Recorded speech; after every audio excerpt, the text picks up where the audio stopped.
This is Market News First. News you can trust.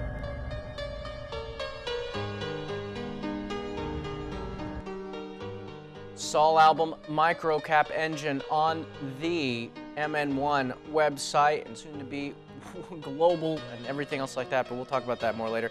Guys, here at the microcap engine, my goal is to bring transparency and efficiency to the microcap markets, thus bringing out innovation and technology to the rest of the world. And again, with transparency and efficiency, we get more companies, better companies that get cheaper financing, get exposure to the capital markets, and are allowed to prosper and go forward. And speaking of capital markets and access to the capital markets, Salon City is coming up right now. We have Stephen Casiola coming up right now. And I'm very excited about having him on, and he's moving up to the bulletin boards. Stephen, this is Saul Albom, Market News First. How you doing? I'm fine, Saul. How are you? It is a beautiful day, and I'm excited that you're on the show. And we're talking about transparency here. We're talking about moving to the bulletin boards. Stephen, for the investors out there, why is it important for companies to move to the bulletin boards and to be on the bulletin boards?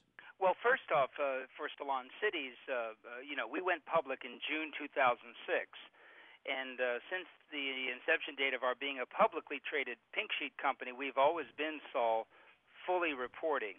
But we knew from the very beginning that this was just the first step in a journey, a value journey, that was going to cross the bridge of going to the over-the-counter bulletin board onto a national exchange, hopefully sooner than later. Mm-hmm. And so that's what we did. We filed our 10SB, I think, a little over a week ago, and I'm happy to report that we've put ourselves in position to be hopefully approved by the SEC to be a fully reporting over-the-counter bulletin board company. Well, congratulations. Thank you.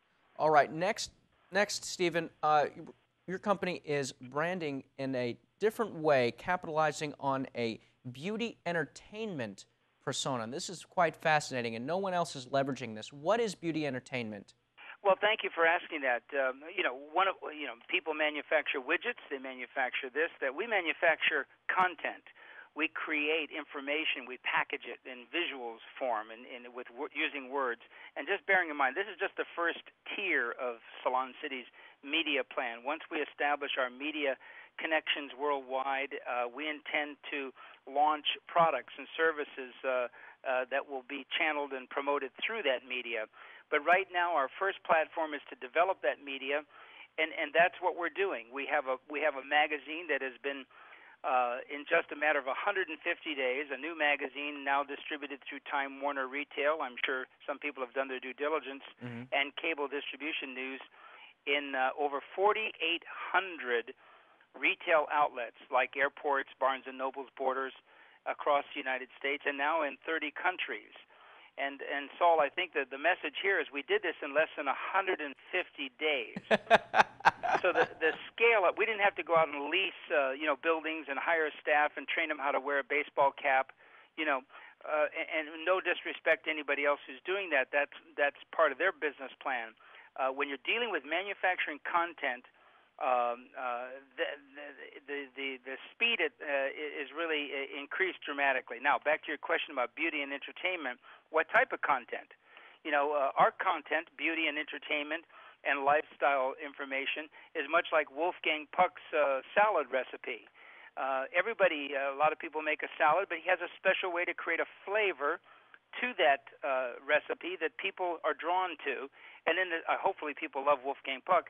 And we're doing the same thing. Beauty and entertainment are two of the most dynamic, progressive, growing sectors in the global marketplace today. It's not going to go away, and we're right in the middle of it. We were the first, incidentally, publicly traded company in the history of the professional salon industry, and that's where we were born, the professional salon industry, to ever develop a media company. And now that we're reaching out to the global consumer, that beauty entertainment genre, I think is going to do us very well. Tell me the story. How did you get hooked up so quickly with Time Warner?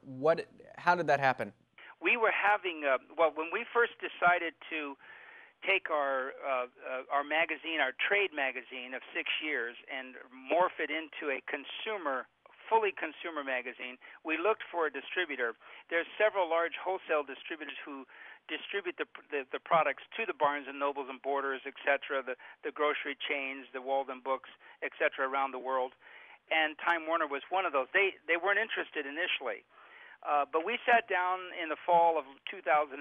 We were having breakfast high atop the Empire State Building, and I sat with some of the executives of Time Warner, my wife Annie and I. Beautiful New York morning, and they listened to our story. They listened to the fact of why we are Salon City, why we took this company public, what type of products, besides this first magazine, we intend to not only publish, but to create, like with our online, our events, our special branding, the other types of products and licensing that are going to follow. We told them what our mission was, to produce empowering news that really stands the test of time. And I do remember, Saul, I can see it in the eyes of the executives. The lights turned on. They suddenly got the big aha. They realized that they were dealing potentially, and I don't want to put words in anybody's mouth, but they were dealing with another potentially large global branding franchise. And to answer your question, it was in the fall of 2006 that they made a complete reversal of themselves, and they said, you know what? We want Salon City. We have People Magazine. We have Fortune Magazine. We have Time Magazine. We need a beauty entertainment publication that can rival the other top publications in the world. And the reason we want Salon City is because you will have more than one magazine. You're publicly traded. You know where you're going, and that's the type of company we want to spend time and invest in. So we were thrilled to have them because they're at the top of their game, and it's a great place at the top of the Empire State Building to shake hands and have a contract.